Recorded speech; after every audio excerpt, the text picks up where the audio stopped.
Good morning students. तो अभी तक हमारा इंट्रोडक्टरी वीडियो जो हुआ था उसमें मैंने आपको बेसिक कंसेप्ट्स बताए थे नेट के बारे में, उसके स्कोप और उसके एप्लीकेशंस के बारे में। तो आई थिंक सबको क्लियर होगा। और अब आई थिंक आपका बेसिक्स कंसेप्ट रिगार्डिंग नेट, उसका स्कोप और उसके इंपॉर्टेंस सब क्लियर हो गया होगा। और आपका माइंड भी एक तरीके से पूरा क्रिस्टल क्लियर हो गया होगा कि भाई now you have to move further in this field. तो जो भी कुछ डाउट्स हैं आई थिंक सब क्लियर हो गए होंगे। तो आज से हम हमारा केमिस्ट्री का बेसिकली पहला चैप्टर स्टार्ट करेंगे जिसका नाम है जनरल फिजिकल केमिस्ट्री।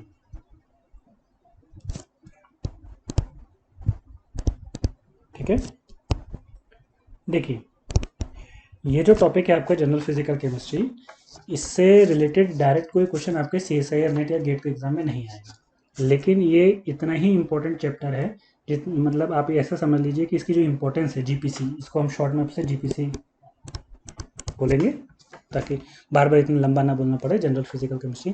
तो इस टॉपिक की जो इंपॉर्टेंस है आप इसको बिल्कुल ऐसे समझ लीजिए कि ये उतना ही इंपॉर्टेंट है जितना कि सब्जी में नमक होता है। अगर आप पूरी सब्जी कितनी ही टेस्टी बना लो, लेकिन अगर उसमें नमक ना हो तो उसका कोई यूज़ नहीं है। सिमिलरली आप पूरी फिजिकल केमिस्ट्री अगर आप पढ़ो, लेकिन अगर आपको बेसिक कंसेप्ट या जनरल फिजिकल GPC के कंसेप्ट क्लियर नहीं है तो बेसिकली आपको फिजिकल समझ में नहीं आने वाले। तो इसलिए मैं कह रहा हूँ कि डायरेक्ट कोई क्वेश्चन तो नहीं आएगा इसमें आपका नेट में, लेकिन इसके जो कंसेप्ट है वो आगे आने वाले आपके जो मेजोरिटी ऑफ द चैप्टर हैं, जैसे क्वांटम हो गया, काइनेटिक्स हो गया, थर्मोडायनामिक्स हो गए, जिसमें मेजोरिटी ऑफ द क्वेश्चंस पूछे जाते हैं, उसमें इसका बहुत ज़्यादा यूज़ होने वाला है। और साथ ही साथ आपके जो बेसिक्स हैं रिगार्डिंग छोटे मोटे जो कैलकुलेशंस होते हैं, बेसिकली ऐसे बहुत ज़्यादा टफ इसमें मैथमेटिक्स की बात नहीं करेंगे, लेकिन हाँ जो छोटे, जैसे मैंने आपको लास्ट इंट्रोडक्टरी वीडियो में भी बताया था, tools required for qualifying CSIR net में, कि आपको एक बेसिक मैथमेटिक्स आना चाहिए जिसकी मदद से हम फिजिकल्स के क्वेश्चन को आसानी से सॉल्व कर सकें, पहली चीज़, और दूसरी चीज़ क्या कर सकें, इंटरप्रेट कर सकें। ठीक है, तो ये हमारा GPC में ये पूरी चीज़ें रहेंगी। अच्छा, GPC को देखिए मैंने ब्रॉडली दो पार्ट्स में क्लासीफाई किया है। एक आपका बेसिक मैथमेटिक्स, पहला रहेगा आपका बेसिक मैथमेटिक्स, और दूसरा आपका रहेगा basics concept of physical chemistry. इसमें क्या है आपका basic concept of physical chemistry में, ये सिंपल जो आपने 11th-12th में पढ़ा होगा, मोल कंसेप्ट्स, मोल क्या होता है, एटम्स क्या होते हैं, मॉलिक्यूल्स क्या होते हैं, बिल्कुल हम इंट्रोडक्टरी लेवल से जाएंगे, बिल्कुल बेसिक से जाएंगे। हम ये एज्यूम करके नहीं चलेंगे कि आपका MSc हो गया तो आपको इतना तो एटलीस्ट पता ही होगा। हम ये मान के चल रहे हैं कि सारे स्टूडेंट्स जो हैं बिगिनर लेवल पे हैं, तो 11th-12th का बेस मानते हुए या बनाते हुए हम स्टार्ट करेंगे, और हमारा जाएंगे हम बिल्कुल एडवांस लेवल तक जो CSIR लेवल के लिए रिक्वायर्ड है। ठीक है, तो साथ ही साथ आप इसमें आपको जो स्टडी मटेरियल है वो आपको साथ ही साथ इसमें प्रोवाइड होगा, बट मैं आपसे एक चीज़ यहाँ पर रेकमेंड करना चाहूँगा कि जैसे जैसे आप ये वीडियोस पढ़ते जाएं तो साथ ही साथ आप अपने खुद के एक पर्सनल नोट्स बनाते जाएं। देखिए सबका पढ़ने का तरीका क्या है, अलग अलग होता है, सब लोग एक ही तरीके से नोट्स नहीं बनाते। तो नो डाउट आपको यहाँ से स्टडी मटेरियल प्रोवाइड किया जाएगा, बट आपके जो खुद के बनाए हुए नोट्स होंगे वो एट द लास्ट आर आपके रिविजन्स में बहुत ज़्यादा यूजफुल होंगे। और जब हम अपने खुद के नोट्स बनाते हैं तो हमें पता भी होता है कि बेसिकली हमने क्या लिखा है, उसमें क्या चीज़ है, और जितनी ज़्यादा बार आप लिख के प्रैक्टिस करोगे उतना ही ज़्यादा वो आपके माइंड में क्या हो जाएंगी, एम्बेड हो जाएगी अच्छे तरीके से। ठीक है, चलिए तो हम स्टार्ट करते हैं हमारा पहला चैप्टर जनरल फिजिकल केमिस्ट्री का। आप साथ ही साथ हेडिंग भी डालते जाइए, यूनिट्स एंड डायमेंशन। है तो यूनिट्स एंड डायमेंशन बहुत ही बेसिक सा चैप्टर, जैसे आप लोगों ने 11th में भी पढ़ा होगा। यूनिट उसके कन्वर्शंस, यूनिट्स क्या होती हैं, डायमेंशंस क्या होते हैं, डायमेंशनल एनालिसिस क्या होता है। बट मैं ये हमने पहले ही आपको कहा है, मैं एज्यूम नहीं करके चलूँगा कि आपको पता होगा। हम बिल्कुल एक एक चीज़ बेसिक से लेके चलेंगे ताकि कहीं भी आपको आने वाले चैप्टर्स में दिक्कत ना हो। ठीक है, तो हम स्टार्ट करते हैं। बेसिकली अगर मैं आपसे पूछूं कि भाई सबसे पहला सवाल कि व्हाट इज़ फिजिकल केमिस्ट्री, क्या आप मुझे बताएंगे कि फिजिकल केमिस्ट्री क्या होता है? जरा पॉज कीजिए इसी को एक 5 सेकंड के लिए और सोचिए, या ये सोचिए कि ये फिजिकल केमिस्ट्री डिराइव कहाँ से हुई है। फिजिकल केमिस्ट्री है ना, इसका जो बेस है वो क्या है, बेसिकली आपका फिजिक्स। तो इंस्टेड ऑफ आस्किंग मी कि what is physical chemistry, I should have to ask you what is physics. Physics क्या है? ठीक है, तो बता सकते हैं हम लोग फिजिक्स क्या है? देखो आसान शब्दों में अगर हम बात करें तो physics is nothing but the study of nature and it's loss. Study of nature and it's loss. ठीक है, नेचर में होने वाले जो लॉज हैं उनकी स्टडी को हम सिंपली क्या कहते हैं, फिजिक्स कहते हैं। देखिए ऐसे समझिए, आपको ये स्टोरी तो खैर बचपन से याद ही होगी कि एक पेड़ के नीचे पता नहीं कोई बैठा था, ऊपर से एक एप्पल गिरा, तो उसने सोचा कि भाई ये एप्पल नीचे ही क्यों गिरा, ऊपर क्यों नहीं गिरा। दुनिया के सारे एप्पल जो हैं वो कहाँ गिरते हैं, नीचे ही गिरते हैं। मैं कोई भी चीज़ ऊपर फेंकूँ लौट के कहाँ आती है, नीचे आती है। ऐसा क्यों होता है। तो इसका मतलब क्या, मैं ये समझ लूँ कि अर्थ में कोई एक ऐसा मैग्नेट रखा हुआ है जो अपनी चीज़ों को अपनी तरफ आकर्षित कर रहा है, खींच रहा है। नहीं आशा समझ में। अरे जब भी मैं कोई चीज़ ऊपर फेंकता हूँ तो कहाँ जाती है, नीचे। सारी चीज़ें ऊपर से फेंकने पर कहाँ आती है, नीचे ही आती है। तो इसका मतलब तो ये हुआ ना कि अर्थ में कोई एक ऐसा मैग्नेट है जो चीज़ों को क्या कर रहा है, अपनी तरफ खींच रहा है। और यहीं से किसकी डिस्कवरी हुई, ग्रेविटी की। बाय द वे कौन था ये जो पेड़ के नीचे बैठा हुआ था जिसने सोचा कि एप्पल नीचे क्यों गिरा। Yes, you guess it right, it was Newton. ठीक है। तो देखो बेटा, ऐसा है कि नेचर में क्या है, बहुत सारे फिनोमिनास हो रहे हैं। तो नेचर में बहुत सारे जो फिनोमिनास हो रहे हैं उनको हम बेसिकली क्या कर रहे हैं, जैसे न्यूटन का एग्जांपल लेंगे। उसने क्या किया, देख ऑब्जर्व किया कि एप्पल कहाँ गिरा, नीचे। फिर उसने सोचा कि एप्पल नीचे ही क्यों गिरा, और उसके बाद फिर उसने ग्रेविटी की डिस्कवरी कर ली। तो नेचर में जो इतने सारे फिनोमिनास हो रहे हैं इनको ऑब्जर्व करके हम बेसिकली अंदाज़ा लगा रहे हैं। और अंदाज़ा लगा के उसको जब हम एक फॉर्मुलेटेड फॉर्म दे देते हैं, उसी को तो हम लॉ कह रहे हैं फिजिक्स का। और इसी फिजिक्स के लॉ से बेसिकली हमारी पूरी फिजिकल केमिस्ट्री डिराइव हुई है। इसी को बहुत आसान शब्दों में समझाने के लिए देखिए एक बहुत प्यारा सा एग्जांपल दिया था। एक साइंटिस्ट हुआ करते थे फिनमैन, FEYNMANN। अच्छा ध्यान रखिएगा, केमिस्ट्री में जितने आदमी है बड़े इंसान होते हैं, छोटे मोटे तो होते नहीं, इसलिए उनके लास्ट के नाम के आगे हमेशा क्या लगेगा, डबल एन। ठीक है, हमेशा ध्यान रखिएगा, छोटे मोटे आदमी नहीं होते केमिस्ट्री में, बड़े लोग होते हैं। तो फिनमैन करके जो साइंटिस्ट, नो एक्सेप्शन व्हाट्सएवर, ठीक है, आप कोई सा भी साइंटिस्ट का नाम ले लीजिए, आप जिनके आगे जो जितने भी मैन हैं उनके नाम के आगे क्या लगेगा, डबल एन, क्योंकि सब क्या होते हैं, बड़े आदमी होते हैं। आप नाम ले लीजिए किसी भी साइंटिस्ट का, बोल्ट्जमैन हो गया, फिनमैन हो गया, गेटरमैन हो गया, ठीक है, जितने भी हैं वो सारे के सारे बड़े आदमी हैं, उनके नाम के आगे हमें क्या लगाना है, डबल एन। ठीक है, तो आपको इस तरीके से याद भी रहेगा। तो उन्होंने बहुत खूबसूरत तरीके से समझाया था कि फिजिक्स क्या होता है, फिजिक्स के जो लॉज होते हैं वो किस तरीके से फॉर्मुलेट किए जाते हैं। तो देखो उन्होंने जो एग्जांपल देके समझाया था, बहुत ही अच्छा एग्जांपल दिया था उन्होंने बोला था कि एक चेस बोर्ड होता है, आप सभी ने देखा होगा चेस बोर्ड, कितने बाई कितने का होता है, 8x8 का होता है। यहाँ पर बना देता हूँ, थोड़ा जल्दी जल्दी बना रहा हूँ, हम ड्राइंग पे मत जाइएगा, बस समझाने के लिए मैं आपको बता रहा हूँ।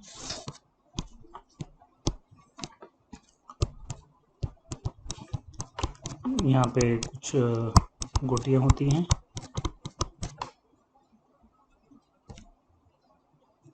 मैं दूसरे कलर से इसको कर देता हूँ। ठीक है, चेस तो आई थिंक सभी लोगों ने खेला होगा, खेला नहीं होगा तो एटलीस्ट पता होंगे। तो देखिए जो फिनमैन ने समझाया था क्या था कि जैसे ये जो चेस बोर्ड का गेम होता है इसमें 2 प्लेयर होते हैं। ठीक है, तो मैं आपको बिल्कुल उसी तरीके से समझा रहा हूँ। एक थे मिस्टर श्याम और एक थे mister Ram. He knows the rule of chess, chess के रूल्स इन दोनों को पता थे, इसलिए ये दोनों चेस का गेम खेल रहे थे। अच्छा, मिस्टर राम का एक नौकर था यहाँ पे, चिंटू। ठीक है, नौकर। अच्छा, ये जो चिंटू था इसको चेस के रूल्स के बारे में कुछ नहीं पता।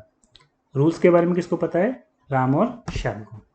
ठीक है, ठीक है, तो ये चेस बोर्ड का गेम है, इसमें 2 लोग खेल रहे हैं, एक खेल रहा है मिस्टर राम और एक खेल रहा है मिस्टर श्याम। अच्छा, मिस्टर राम का एक नौकर है चिंटू।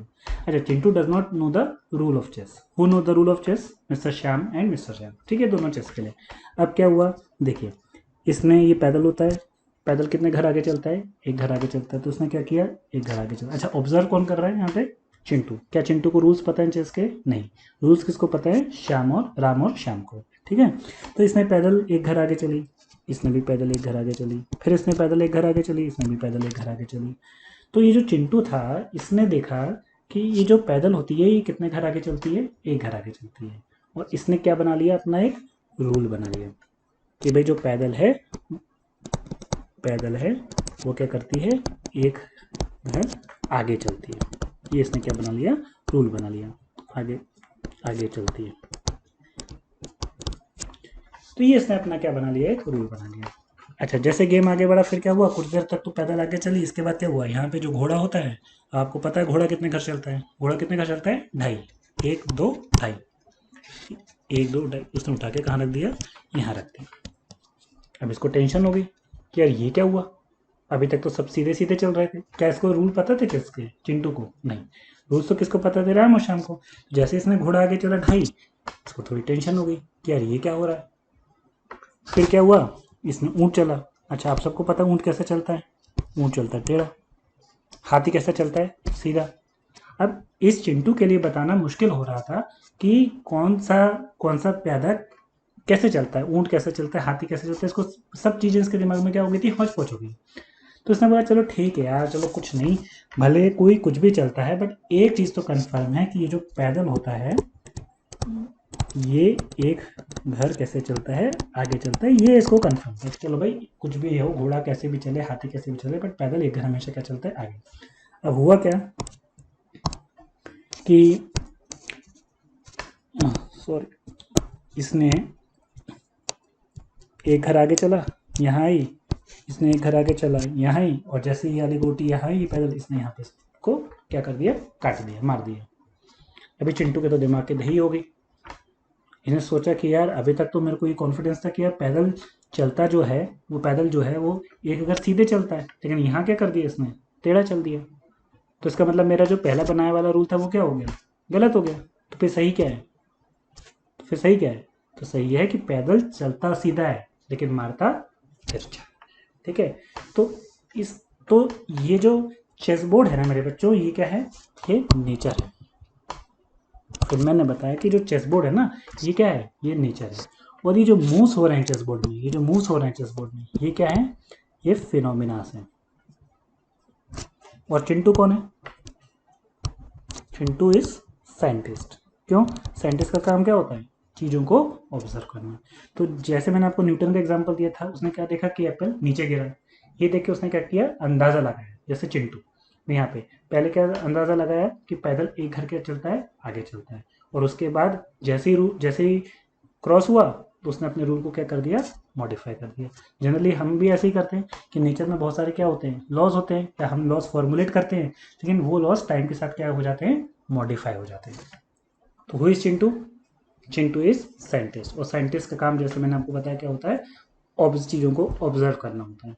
तो बेसिकली जितने मूव्स हो रहे हैं नेचर में, ये सारे के सारे क्या है बेसिकली, फिर जो चेस बोर्ड में जो मैंने आपको मूव्स बताई, सारे के सारे नेचर में क्या होते हैं, फिनोमिनास होते हैं। और इन फिनोमिनास को हम देख के क्या कर रहे हैं, अंदाज़ा लगा रहे हैं। और उस अंदाज़ा लगा के हमने फिजिक्स का क्या बना दिया, एक लॉ बना दिया। और जैसे ही काटा, वैसे हमने उस लॉ को भी क्या कर दिया, मॉडिफाई कर दिया, और कह दिया कि वैसे तो ऐसा है, लेकिन अगर ऐसा हो जाए तो वैसा हो जाएगा। ठीक है। इसलिए आपने देखा होगा कि लॉज जो होते हैं टाइम के साथ क्या हो जाते हैं, चेंज हो जाते हैं। उनको हमको टाइम के साथ क्या करना पड़ता है, चेंज करना पड़ता है। क्यों, क्योंकि देखो, जिसका जितना अच्छा ऑब्जर्वेशन, वो उतने अच्छे लॉ बनाएगा। जिसको ज़्यादा समझ में आया उसने बड़ा लॉ बनाया, जिसको कम समझ में आया उसने छोटा लॉ बनाया, जिसको थोड़ा सा अच्छे से समझ में आया उसने बाकी के लॉज को क्या कर दिया, मॉडिफाई कर दिया कि इसे ठीक करो। ठीक है। तो देखिए, आपकी जो ऑब्जर्वेशन पावर है ना, वो अच्छी होनी चाहिए। तो as a scientist what is the main role of the scientist, scientist का काम है चीज़ों को अच्छी तरीके से क्या करना, ऑब्जर्व करना। एज अ स्टूडेंट आपकी ऑब्जर्वेशन पावर क्या होनी चाहिए, एक्सेलेंट होनी चाहिए। आपको चीज़ें समझ में आनी चाहिए। जितनी ज़्यादा अच्छी आपकी ऑब्जर्वेशन पावर होगी, उतने अच्छे आप क्या कहलाओगे, आपके कहलाओगे साइंटिस्ट कहलाओगे। आपके दिमाग में एक टर्म फिट होना चाहिए जिसे हम कहते हैं इंट्यूशन। इंट्यूशन मतलब पहली सोच। ठीक है। मतलब आपको समझ में आना चाहिए कि ये जो टेबल है, अगर इस टेबल के मैं एक लेग हटा दूँ तो ये टेबल नीचे गिर जाए। अच्छा, कभी आपने सोचा है कि पंखा जो होता है उसमें कितनी ब्लेड्स होती है, 3 ब्लेड्स होती है। 3 ही ब्लेड्स क्यों बनाई, 4 क्यों नहीं बनाई, 2 से भी तो काम चल सकता था। आपने अगर देखा होगा कि जब हम बाजार से केबल खरीद के लाते हैं तो उसको अगर हम छीलते हैं तो उसके अंदर वायर का क्या निकलता है, गुच्छा निकलता है। देखा है आपने, वायर के छोटे छोटे क्या होते हैं, बहुत छोटे छोटे वायर्स होते हैं। तो इतने सारे वायर्स की क्या जरूरत पड़ गई, एक वायर से भी तो काम चल सकता था। तो ये आपकी सोच है ना, डिटेक्टिव वाली होनी चाहिए। मतलब आपको चीज़ें समझ में आनी चाहिए कि यार ये चीज़ें हो क्यों रही है। आपने देखा होगा कि जो साइकिल होती है उसके जो व्हील्स होते हैं उसमें क्या होता है, स्पोक होता है। देखा होगा आपने, साइकिल्स के जो व्हील होते हैं उसमें स्पोक होता है। डिस्क क्यों नहीं बनाई, डिस्क बनाते तो मज़ा आता। कार का जो टायर है वो हॉलो क्यों बनाया, सॉलिड क्यों नहीं बनाया। तो ये सारी का सारी चीज़ें जब आपको समझ में आ जाएंगी तब आप एक अच्छे क्या बनोगे, साइंटिस्ट बनोगे। ये नहीं, मैंने आपको जैसे इंट्रोडक्टिव इंटरव्यू में भी बताया था कि आप सिर्फ केमिस्ट्री पढ़ने के लिए पढ़ोगे तो कभी आपको समझ में नहीं आएगी, याद नहीं होगी। आपको चीज़ों को क्या करना पड़ेगा, ऑब्जर्व करना पड़ेगा कि डे टू डे लाइफ में कहाँ कहाँ हमारी केमिस्ट्री लग रही है। इस तरीके से जितना आप चीज़ों को अच्छे से ऑब्जर्व करोगे आप उतने अच्छे साइंटिस्ट बनोगे। देखो आंसर तो कोई भी निकाल लेगा, बट चीज़ों को समझना, उसको इंटरप्रेट करना, ये इंपॉर्टेंट है आपको इसमें। ठीक है, तो अगेन हम समराइज करते हैं सारी की सारी चीज़ें जो अभी तक हमने पढ़ी। तो चेस बोर्ड जो है ना, बहुत ब्यूटीफुल एग्जाम्पल आपका फिल्मिंग का। ये देखिए, तो ये चेस बोर्ड क्या है, चेस बोर्ड क्या है, नेचर है। और ये जो चेस बोर्ड में मूव्स हो रहे हैं, ये जो चेस बोर्ड में जो मूव्स हो रहे हैं, ये क्या है, ये हमारे फिनोमेना हैं। Who is Chintu, Chintu is scientist, Chintu is scientist. क्या कर रहा है साइंटिस्ट का काम, क्या होता है, चीज़ों को ऑब्जर्व करना होता है। ये चीज़ों को ऑब्जर्व कर रहा है और ऑब्जर्व करके क्या लगा रहा है, अंदाज़ा लगा रहा है। और अंदाज़ा लगा के फिजिक्स क्या बन गए, हमारे लॉस बन गए। और क्योंकि हमें पता है कि जैसे मैंने आपको एग्जांपल दिया था कि चलता तो सीधा है लेकिन मारता क्या है, तिरछा। तो जैसे ही क्रॉस हुआ, जैसे ही कोई चीज़ें हमने जो अंदाज़ा लगाया था उसके अपोजिट निकली, तो हमने उस लॉ को क्या कर दिया, टाइम के साथ मॉडिफाई कर दिया। ठीक है, तो इस एग्जाम्पल से आई थिंक आपको सारी चीज़ें क्लियर हो गई। चलिए, अच्छा एक बात बताओ कि आपने जो चीज़ ऑब्जर्व करी उसको आपको एक्सप्रेस भी तो करना होगा। अरे, जो चीज़ें आपने ऑब्जर्व करी, आपने सीखी या समझी, वो आप किसी को बताओगे भी तो ये बताओगे कैसे, to express this laws we need some quantities that is called physical quantities. इन लॉस को एक्सप्रेस करने के लिए हमको कुछ क्वांटिटीज की जरूरत पड़ेगी। उन क्वांटिटीज को हम क्या कहेंगे, फिजिकल क्वांटिटीज कहेंगे। ठीक है, अब ऐसे तो बहुत सारी चीज़ें हम ऑब्जर्व करते हैं। ठीक है, तो बहुत सारी चीज़ें ऑब्जर्व करते हैं, इसका मतलब हमें बहुत सारी फिजिकल क्वांटिटीज़ की जरूरत पड़ेगी। तो ऐसे में तो हम कितनी चीज़ें याद रखेंगे। तो बेसिकली हमने क्या किया, हमने कुछ इंपॉर्टेंट फंडामेंटल फिजिकल क्वांटिटीज बनाई। फंडामेंटल फिजिकल क्वांटिटीज का मतलब क्या होता है, वो physical quantities, fundamental P Q, मैं फिजिकल क्वांटिटीज को क्या लिख रहा हूँ, पी क्यू लिख रहा हूँ। फंडामेंटल फिजिकल क्वांटिटीज मतलब वो physical quantities that are independent of each other, मतलब जिसका किसी दूसरी चीज़ों पे कोई डिपेंडेंस ना हो। जैसे फॉर एग्जांपल सबसे अच्छी चीज़ मैं आपको बताता हूँ, सबसे सिंपल फंडामेंटल फिजिकल क्वांटिटी जो है वो हमारी क्या है, लेंथ। क्या लेंथ को मेजर करने के लिए हमें किसी और चीज़ की आवश्यकता है, क्या टाइम की, क्या उसके मास की, क्या उसके वजन की, या करंट की, नहीं। तो इसलिए लेंथ हमारे लिए क्या हो गई, एक फंडामेंटल फिजिकल क्वांटिटीज हो गई। तो what is the physical quantities, again I am going to explain. Physical quantities are those quantities by which we can express the laws of nature. ठीक है, अगेन टू समराइज मैं फिर से आपको बताता हूँ व्हाट इज फिजिकल केमिस्ट्री, कहाँ से आया फिजिकल केमिस्ट्री, फिजिक्स से आया है। फिजिक्स क्या है, physics is nothing but the study of nature and its laws. Nature में होने वाले जो फिनोमिनास हैं उन्हीं की स्टडीज को हम अंदाजा लगा के फॉर्मुलेट करके क्या बना रहे हैं, लॉज बना रहे हैं। अच्छा, इन लॉज को एक्सप्रेस करने के लिए, इन चीज़ों को, जो चीज़ें हमने ऑब्जर्व करी उस चीज़ों को एक्सप्रेस करने के लिए हमको कुछ क्वांटिटीज़ की जरूरत पड़ेगी। ये क्वांटिटीज़ क्या कहलाती है, हमारी फिजिकल क्वांटिटीज़ कहलाती है। अच्छा, तो ऐसे तो बहुत सारी चीज़ें हम लाइफ में ऑब्जर्व करते हैं, तो इसका मतलब हमें बहुत सारी फिजिकल क्वांटिटीज़ की जरूरत पड़ेगी। तो हमने क्या किया, हमने कुछ फंडामेंटल फिजिकल क्वांटिटीज़ बनाई। जैसे for example one of the fundamental physical quantities is length. ठीक है, चलिए, तो अब नेक्स्ट हेडिंग डाल दीजिए आप। अच्छा, एक चीज़ और मैं यहाँ पे आपसे डिस्कस करना चाहता हूँ। एक तो ये हो गई आपकी फिजिकल क्वांटिटीज, दूसरी वेरी इंपॉर्टेंट चीज़, आप जब चीज़ों को एक्सप्रेस करोगे तो किसी एक फॉर्म में करोगे। भाई आपके पास एक क्या होनी चाहिए, सबसे इंपॉर्टेंट चीज़, एक लैंग्वेज होनी चाहिए।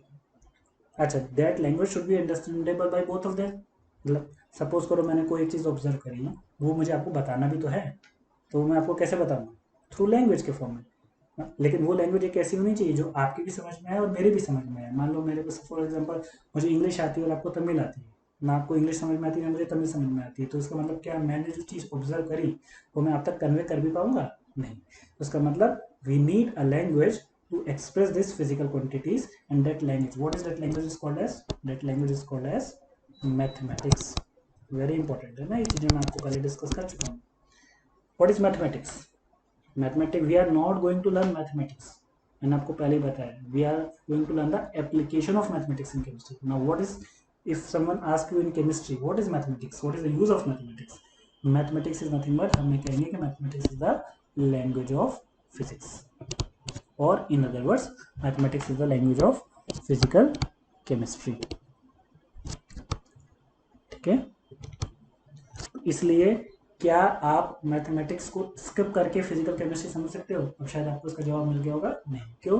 अगर आपके पास लैंग्वेज ही नहीं होगी तो आपने कितना ही अच्छे से भले क्यों ना चीज़ों को ऑब्जर्व किया हो, आप उसको सामने वाले तक एक्सप्रेस नहीं कर सकते। To express you need a language that is mathematics, और विदाउट मैथमेटिक्स या मैथमेटिक्स को समझे बिना आप फिजिकल केमिस्ट्री को ऑब्जर्व नहीं कर सकते, उसको सीख नहीं सकते।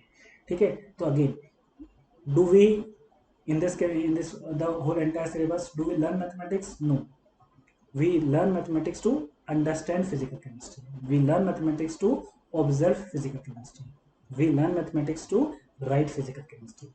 लिखने के लिए, पढ़ने के लिए, सीखने के लिए, समझने के लिए फिजिकल केमिस्ट्री को हमको किसकी जरूरत पड़ेगी? मैथमेटिक्स के। और केवल उतना ही पोर्शन हम मैथमेटिक्स का पढ़ेंगे जितना हमको फिजिकल केमिस्ट्री के समझने के लिए रिक्वायर्ड। पूरा मैथमेटिक्स हम पढ़ेंगे, फिर अभी पूरा ही अगर हम पढ़ लेंगे तो फिर मैथ्स वाले स्टूडेंट्स को पढ़ेंगे, है ना, तो वो उनका काम है, देन डू देयर वर्क, वो उनको करने दीजिए, हम सिर्फ उसका क्या पढ़ेंगे? एप्लीकेशन पढ़ेंगे। ठीक है, चलिए नेक्स्ट हेडिंग आप लोग डाल दीजिए, types of physical quantities.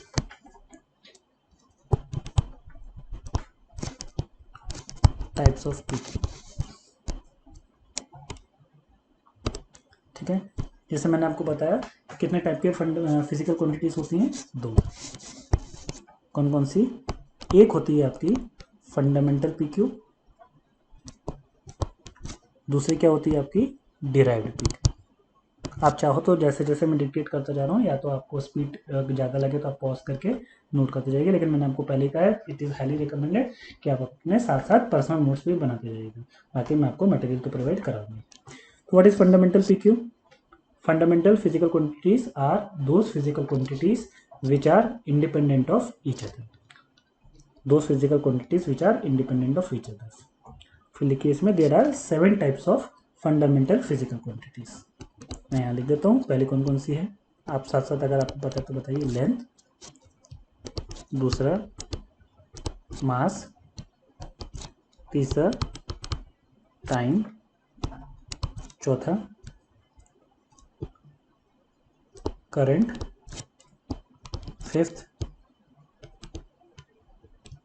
Amount of substance, या जिसको हम सिंपल शब्दों में क्या कहते हैं? मोल। सिक्स्थ, और क्या बचा आपका? लेंथ, मास, टाइम, करंट। फिर एक आती है इसमें लुमिनस इंटेंसिटी। खैर ये हमारे बहुत ज़्यादा ज़रूरत नहीं पड़ेगी इसमें आपको लुमिनस इंटेंसिटी की, लेकिन फिर भी ये हमारे फंडामेंटल फिजिकल क्वांटिटीज में आती है। What is seven? क्या बचा? लेंथ, मास, टाइम हो गया, current, amount of substance, last क्या बचा आपका? टेम्परेचर। ठीक है, तो ये हमारी क्या होगी? Physical quantities. डिराइव्ड क्वांटिटीज पे अब हम बाद में आएंगे। ठीक है, तो मैं फिर से बता देता हूँ, सात now if someone ask you what is physical quantities, देखिए मैं बिल्कुल बेसिक से लेके चल रहा हूँ, आपको ये सारे टर्म्स डेफिनेशन क्लियर होने चाहिए। क्या होती हैं physical quantities? Physical quantities are those quantities which are used to express the law of nature. Nature के लॉज को एक्सप्रेस करने के लिए कुछ क्वांटिटीज की जरूरत पड़ेगी, उन क्वांटिटीज को हम क्या कहते हैं? Physical quantities. ये फिजिकल क्वांटिटीज कितनी टाइप की होती हैं? दो टाइप की होती हैं। एक होती है फंडामेंटल फिजिकल क्वांटिटीज। क्या होती है fundamental physical quantities? Fundamental physical quantities are those quantities which are independent of each other, मतलब जो किसी दूसरी चीज़ों पर डिपेंड ना करे। जैसे अगर हमें किसी का मास मेजर करना है तो क्या उस मास के मेजरमेंट के लिए किसी और क्वांटिटी की आवश्यकता पड़ेगी? नहीं। एक होती है हमारी, नेक्स्ट होती है डिराइव। एक छोटा सा एग्जांपल दे देता हूँ डिराइव फिजिकल क्वांटिटी का, जैसे वेलोसिटी। अगर हमें वेलोसिटी मेजर करनी है तो हमें दो चीज़ें पता होनी चाहिए। What is the formula of velocity? Distance upon time. तो हमें डिस्टेंस भी पता होना चाहिए, टाइम भी पता होना चाहिए। डिस्टेंस किसमें? डिस्टेंस बेसिकली हम क्या डिस्टेंस से क्या मेजर करते हैं? लेंथ। टाइम है, तो लेंथ हमारी क्या है? Fundamental quantities. टाइम भी हमारी क्या है? Fundamental quantities. इन दोनों को मिला के क्या बनी हमारी? एक derived physical quantities that is called velocity. और भी बहुत सारी चीजें हम आएंगे आगे धीरे करके सारे चैप्टर्स पे। ठीक है, तो आई थिंक ये आपको क्लियर है, fundamental physical quantities and derived physical quantities. Now next लिखिए, मेजरमेंट ऑफ फिजिकल क्वांटिटीज। भाई ये जो फिजिकल क्वांटिटीज हैं इसको आपको क्या करना पड़ेगा? मेजर भी करना पड़ेगा। बिना मेजर किए आप चीज़ों को एक्सप्रेस कैसे करोगे? तो मेजरमेंट ऑफ फिजिकल क्वांटिटीज। तो देखिए दो तरीके होते हैं किसी भी फिजिकल क्वांटिटीज को मेजर करने के। पहला तरीका क्या है? Simple, bye counting. अरे एक एप्पल, दो एप्पल, तीन एप्पल, चार एप्पल, पाँच एप्पल, सो ऑन। आपने डायरेक्टली क्या बता दिया? गिन के बता दिया। तो पहला तरीका तो सिंपल क्या हो गया, काउंटिंग का। सेकंड तरीका क्या है, सेकंड तरीका is very important, that is unit, and that is we are going to discuss in this section. पहला तरीका मैं आपको बताया क्या है, काउंटिंग का, सिंपल 1 2 3 4 एप्पल 5 एप्पल 6 एप्पल। और दूसरा तरीका क्या है, unit. Now if I ask you what is unit, देखो बहुत बेसिक सी चीज़ें है ना ये, आपका आई थिंक 9 10 11 12 में ये एनसीईआरटी में आपको मिला हुआ है। एनसीईआरटी मैंने कहा मैंडेटरी है, आपको रेफर करने का है। Can anyone tell me what is unit, तो लिखिए unit is any,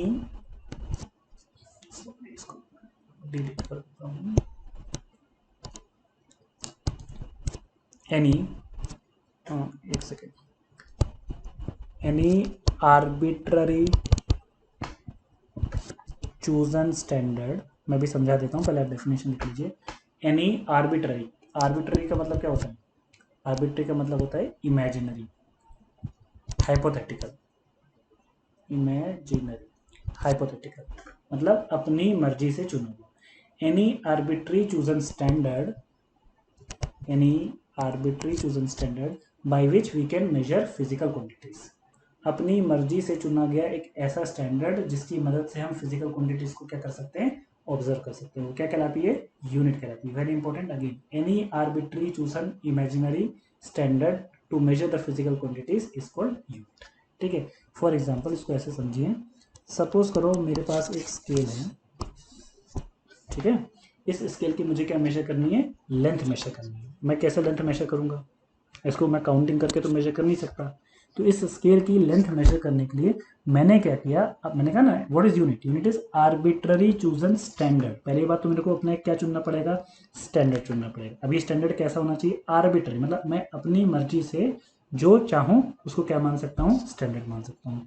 for example मैंने सपोज करो एक मार्क लिया यहाँ से लेके यहाँ तक का, इसको मैंने बोला कि इस इतने पोर्शन को, ये यहाँ से लेके ये यहाँ से लेके यहाँ तक की इतने पोर्शन को मैं क्या कहूँगा, मीटर कहूँगा।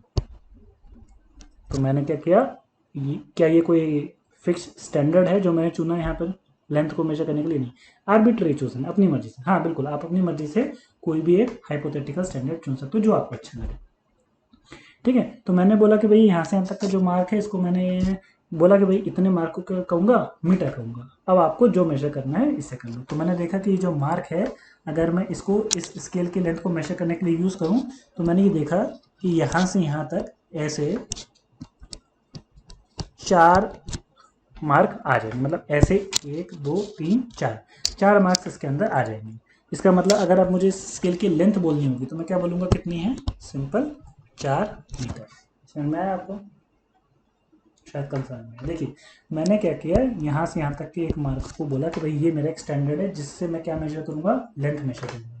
मैंने यहाँ से यहाँ तक के मार्क को क्या कह दिया, मीटर कह दिया। आप चाहो तो थोड़ा सा लंबा मेजर कर सकते हो, मैंने कहा ना हाइपोथेटिकल है, आर्बिट्ररी, आप अपनी मर्जी से चुन सकते हो। तो आपने बोला कि भाई यहाँ से यहाँ तक के मार्क को क्या कहूँगा, मैं मीटर कहूँगा। और आपने इस मीटर को जो आपने स्टैंडर्ड बनाया, अब स्टैंडर्ड से आप क्या करोगे, जिसकी लेंथ मेजर करनी है उसको मेजर करो। तो आपने देखा कि भाई स्केल के अंदर इस तरीके से ऐसे कितने मार्क आए, 4 मार्क आए। तो आपने क्या कहा, इसकी लेंथ कितनी होगी, कितनी बोलोगे वो, 4 metre. Now the very important thing is, इन चीज़ों के अंदर इस मेजरमेंट में 2 चीज़ें इंक्लूड हैं। एक मीटर, व्हाट इज मीटर, कोई मुझे बताएगा मीटर क्या है, अभी मीटर इज यूनिट। क्या ये हमने कोई एक स्टैंडर्ड यूनिट चुनी है, नहीं, ये यूनिट हमने कैसे चुनी है, आर्बिट्ररी, इमेजिनरी, हाइपोथेटिकल, अपनी मर्जी से चुनी है।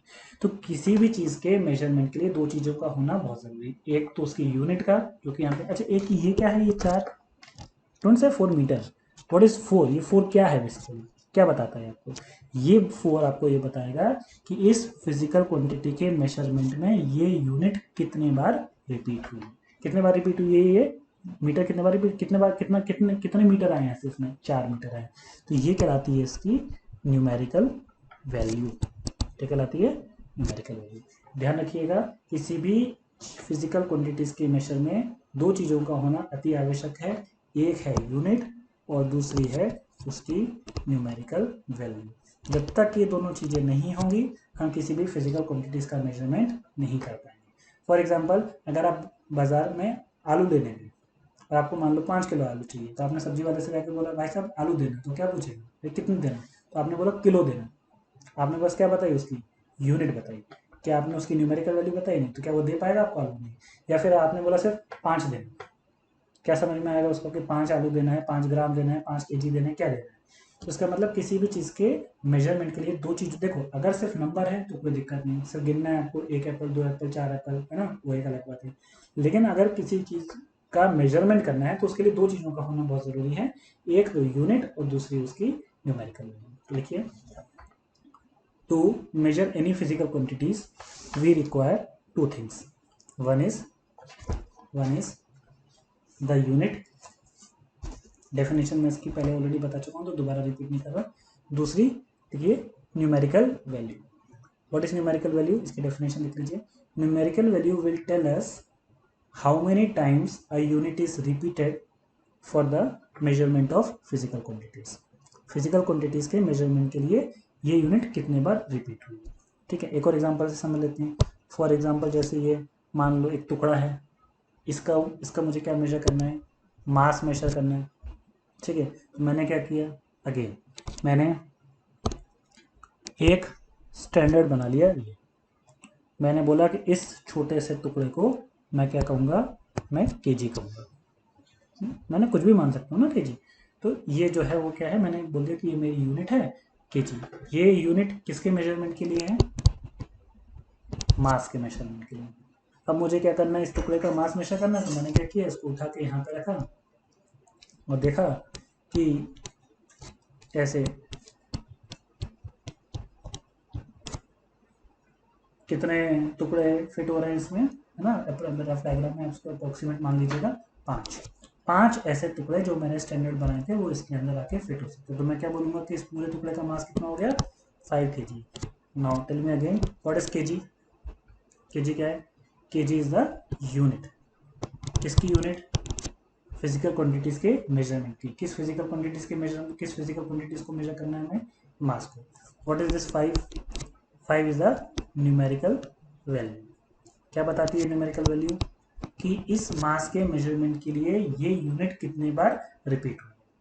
ठीक है, अच्छा, दो एक और इम्पोर्टेंट चीज, ये यूनिट जिस चीज के मेजरमेंट के लिए यूज हो रही है वो सही भी होनी चाहिए। मतलब ऑब्वियसली लेंथ अगर मेजर करना है तो उसकी यूनिट, मतलब यूनिट क्या होगी, ठीक है मीटर है वो तो अभी हम देखेंगे, लेकिन मैंने कहा था यूनिट क्या होती है, आर्बिट्ररी चूजन स्टैंडर्ड। तो ये जो स्टैंडर्ड है ये सही भी होना चाहिए। फॉर एग्जांपल अगर हमें कुछ चीज़ ऐसी मेजर करनी है तो उसके लिए हम क्या क्या मेजर, इससे हम क्या मेजर करेंगे, लेंथ।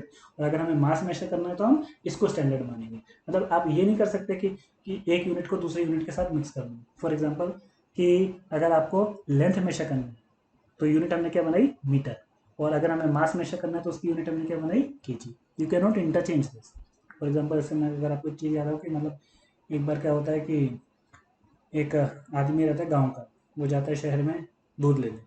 तो वो देखता है कि अगर आपने देखा होगा दूध वाले का ऐसा होता है ना, ऊपर से ऐसे बिल्कुल धार जैसे बिल्कुल छोड़ते हैं करके उतना, तो वो देखता है कितनी लंबी धार दूध की आती है। तो वो बोलता है कि क्या, दुकानदार पूछता है कि क्या चाहिए भाई साहब, उसने कहा कि दूध देना। तो बोलता है कितना चाहिए, तो इतनी लंबी धार देख के देखता है, 10 सेकंड पॉज लेता है, फिर बोलता है 5 मीटर। तो समझ में आया आपको कि क्या दूध मीटर में मेजर, उसको लगा कि इतनी लंबी देखी, उसको लगा कि मतलब यहाँ दूध का जो मेजरमेंट है वो लेंथ से होता है। तो ऐसा नहीं है कि दूध का मेजरमेंट किससे होगा, लीटर से। ठीक है, तो क्या बोलना चाहिए था, 5 लीटर दे। तो इसलिए the unit should be same, unit should not be same, unit must be appropriate. Unit क्या होनी चाहिए, अप्रोप्रिएट होनी चाहिए।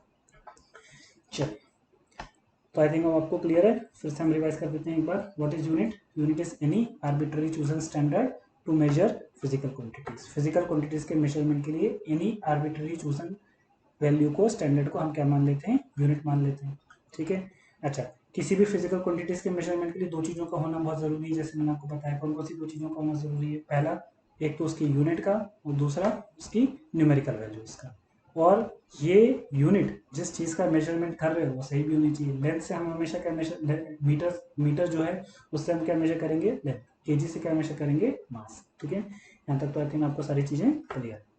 चलिए, अब नेक्स्ट लिखिए प्रॉपर्टीज ऑफ यूनिट।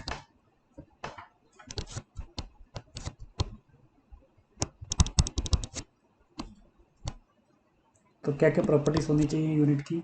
तो अगेन मैं अगर आपसे पूछूं what is unit, unit is, मैंने आपको बताया था, it's an arbitrary chosen standard, मतलब अपनी मर्जी से चुना गया स्टैंडर्ड, इसको हम क्या कहते हैं, यूनिट।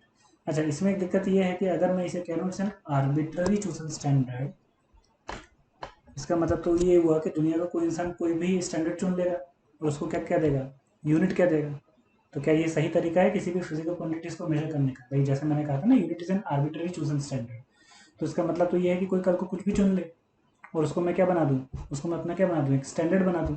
पर इस तरीके से तो नहीं होगा ना, कुछ एक वेल डिफाइंड लॉज होने चाहिए, रूल्स होने चाहिए, जिससे हम क्या करें, किसी फिजिकल क्वांटिटीज को मेजर कर सकें। फॉर एग्जाम्पल, लेंथ को मेजर करने के लिए हमने कौन सी यूनिट बनाई, मीटर।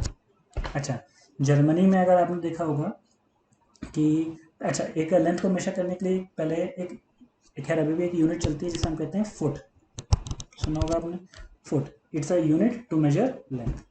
तो जैसे मैंने कहा था कि अगर मैं इसको यूनिट की डेफिनेशन बताऊं, it's an arbitrary chosen standard, है ना, तो इसका मतलब अपनी मर्जी से मैं कुछ भी चुन सकता हूँ। तो फॉर एग्जांपल, अच्छा, इसमें दिक्कत क्या होती है, इसमें दिक्कत थी कि मान लो जैसे जर्मनी का राजा है, पहले के ज़माने में राजा होते थे, तो जर्मनी का राजा है, उसने लेंथ को मेजर करने के लिए यूनिट बनाई फुट, और स्टैंडर्ड क्या बनाया, उसने जो अपना पैर है, जर्मनी मतलब अपना पैर है, उसने बोला कि भाई इस लेंथ को मैं क्या कहूँगा, एक फुट का, ठीक है। फिर चाइना का राजा, अब चाइना के राजा के पैर तो और छोटा होता है, तो उसने बोला कि भैया मैं तो इसको फुट कहूँगा।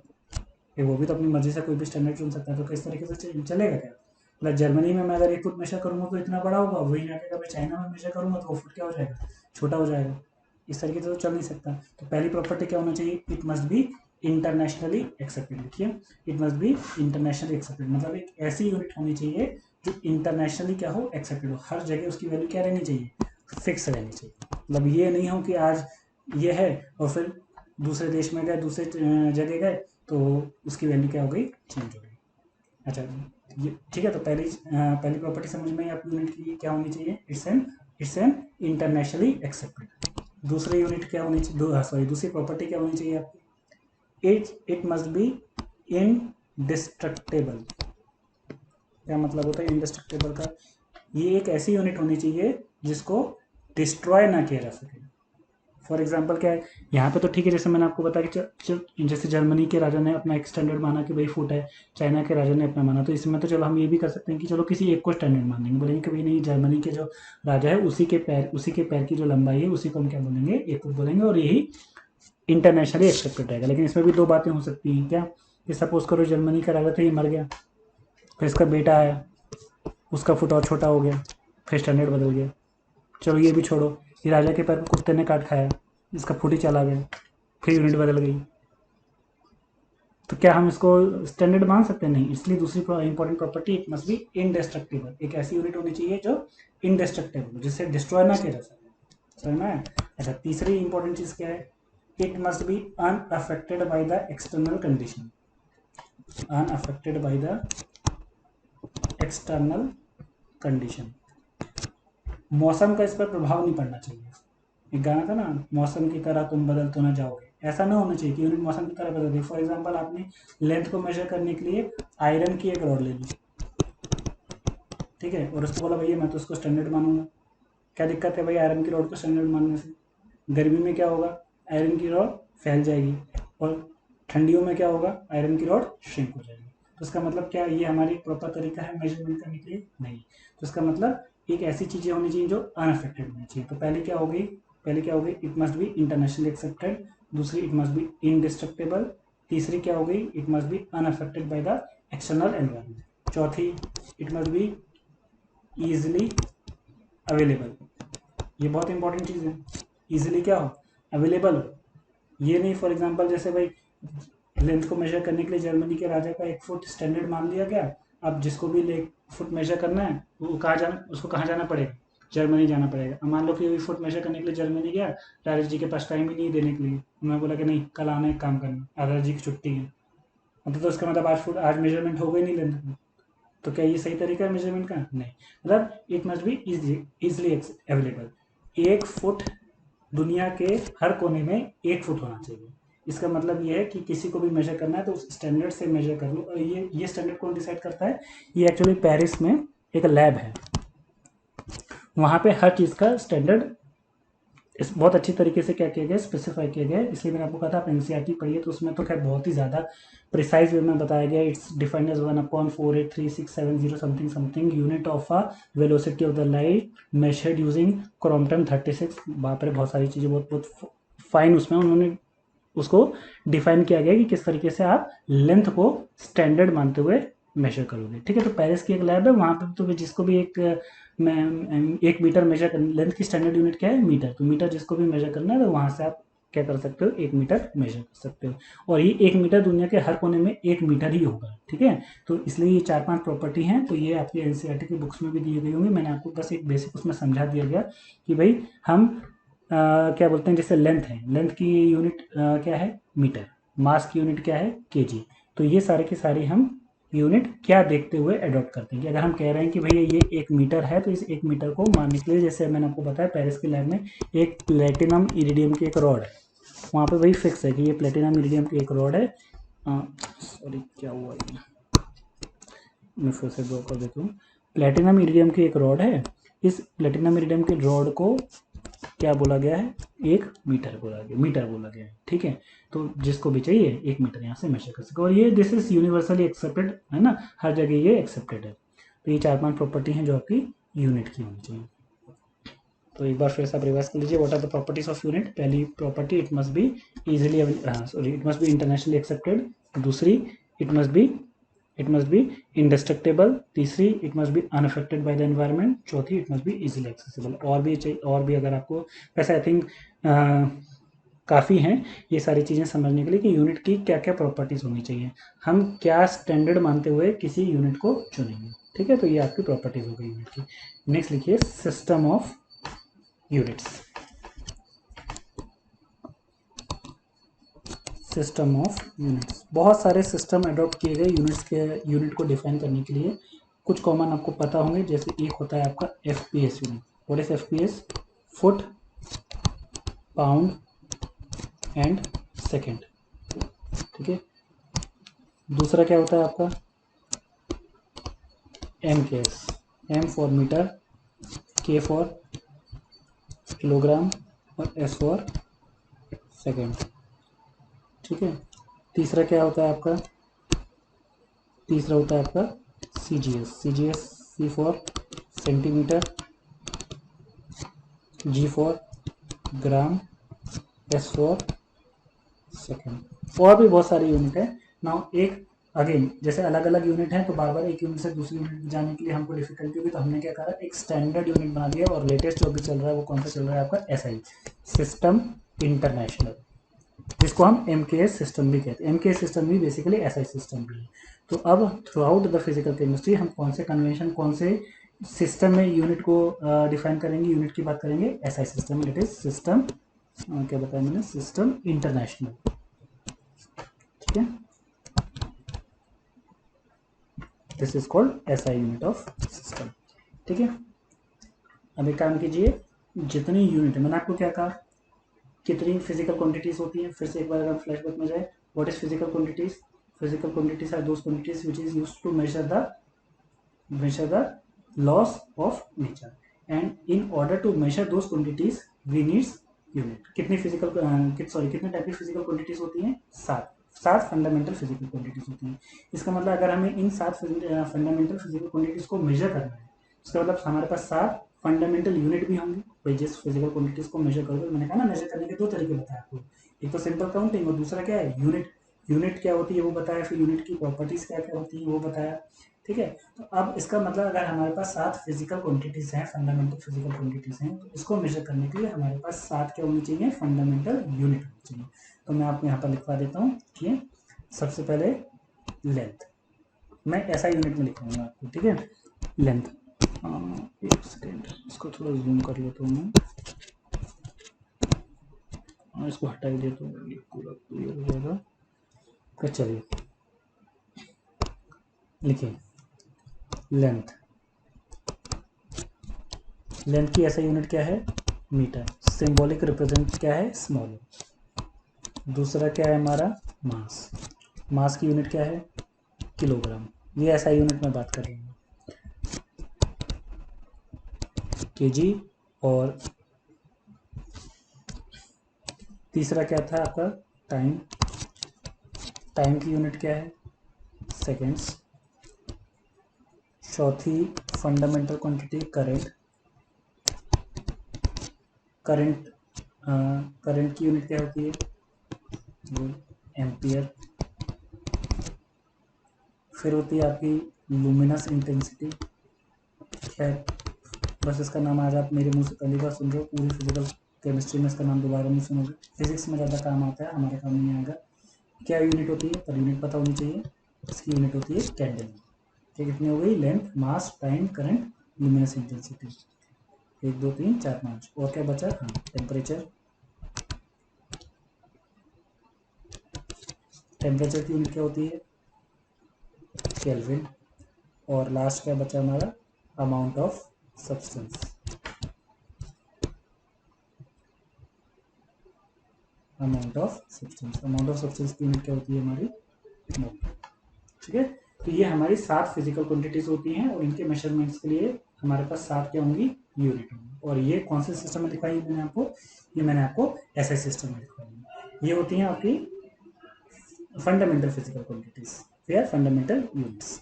ठीक है, इसके बाद आ जाता है हमारा डिराइव्ड फिजिकल क्वांटिटीज। क्या मतलब होता है डिराइव्ड फिजिकल क्वांटिटी से, what is derived physical quantities? Derived physical quantities are those quantities which are derived from fundamental physical quantities। भाई फंडामेंटल का क्या होता है, फंडामेंटल का मतलब क्या बताया मैंने आपको, फंडामेंटल का मतलब ये है कि that are independent of each other, जो जिसके मेजरमेंट के लिए किसी दूसरी चीज़ों का इस्तेमाल हमें ना करना पड़े।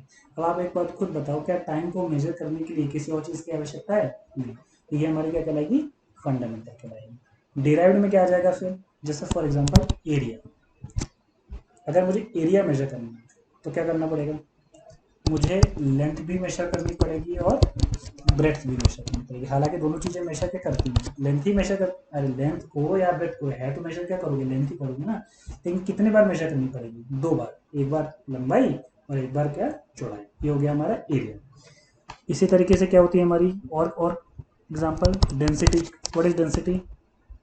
Density is mass upon volume. Derived physical quantities हो गई, मुझे मास पता होना चाहिए, मुझे क्या पता होना चाहिए volume. Volume is what, length into breadth into height. ठीक है, ये हो गया। और बोलिए और क्या क्या होती है, एक एरिया हो गया, डेंसिटी हो गया, प्रेशर हो गया, और भी चीज़ें ये सब हम आएंगे। प्रेशर क्या होता है, force applied per unit area. एक पर्टिकुलर एरिया में आप कितना फोर्स अप्लाई कर रहे हो, बेसिकली वो क्या आएगा आपका प्रेशर आएगा। ठीक है, तो ये सारे के सारे भी हम डिस्कस करेंगे इन डायरेक्ट क्वांटिटीज को डिटेल में लेटर। ठीक है, तो ये आपकी हो गई डिराइव्ड फिजिकल क्वांटिटीज। चलिए नेक्स्ट लिखिए,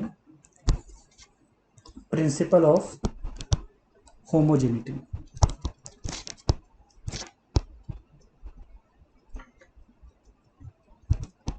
प्रिंसिपल ऑफ होमोजेनिटी क्या होता है? प्रिंसिपल ऑफ होमोजेनिटी एक लाइन में लिख लीजिए, according to this principle same unit can be added और subtracted together.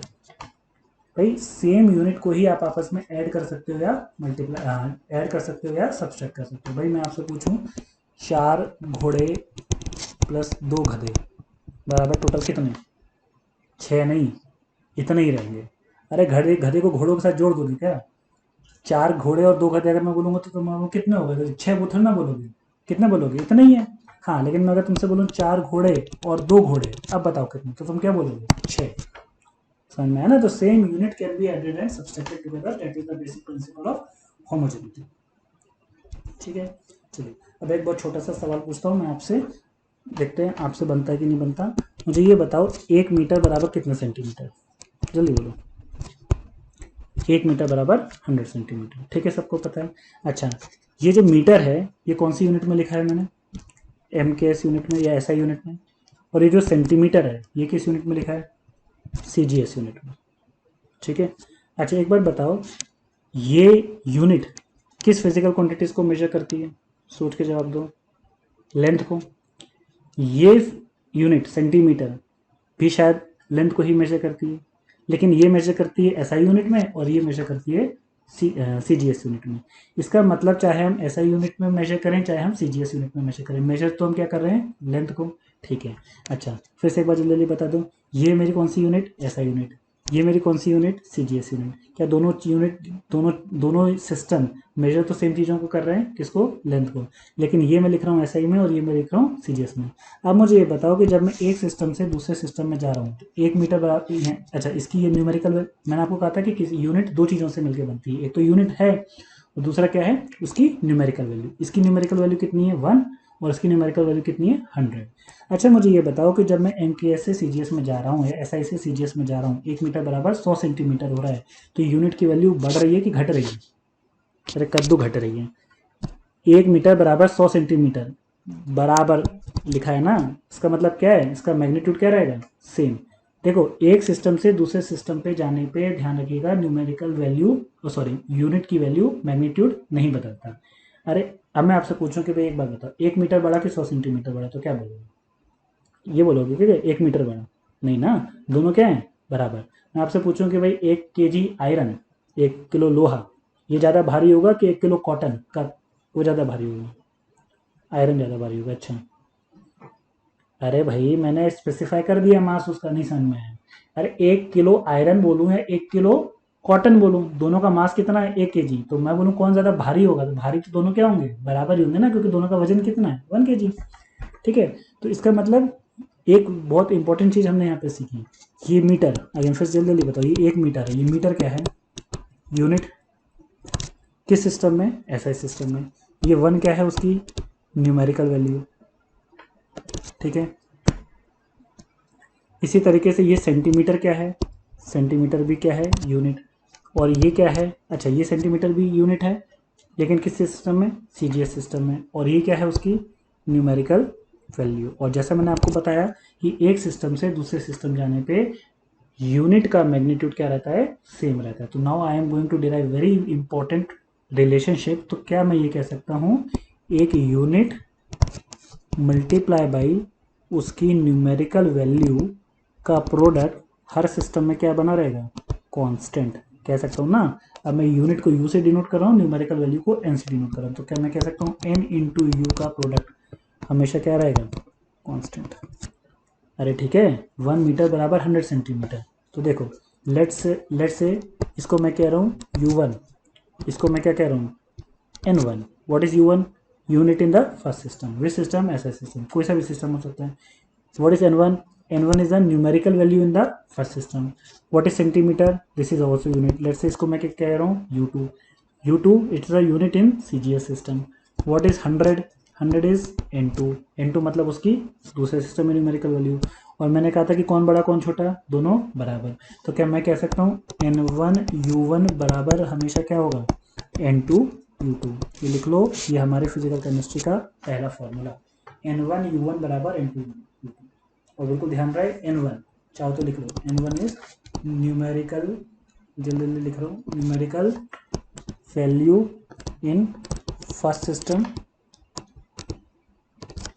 What is U1, U1 is unit in first system, लिख लो आप जल्दी खुद ही।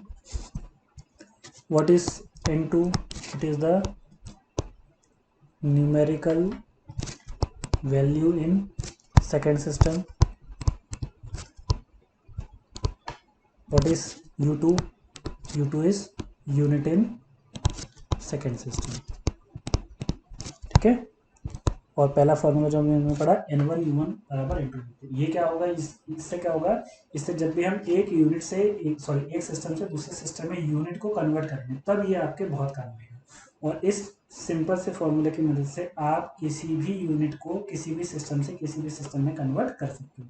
जनरली अगर मैं आपसे पूछूं कि भाई फोर्स की यूनिट कैसा यूनिट क्या होती है, न्यूटन, तो मैं अगर आपसे पूछूं कि 1 न्यूटन में कितने डाइंस होते हैं, dice is again unit of force, लेकिन वो कौन सी यूनिट में होती है, CGS में, तो शायद आपको याद ना हो। लेकिन with this fundamental technique, this is N1 U1 बराबर N2 U2, आप किसी भी यूनिट को किसी भी सिस्टम से किसी भी सिस्टम में कन्वर्ट कर सकते हो। ठीक है, तो ये ध्यान रखिएगा, N1 U1 बराबर N2 U2। नेक्स्ट हेडिंग लिखिए, डायमेंशनल एनालिसिस।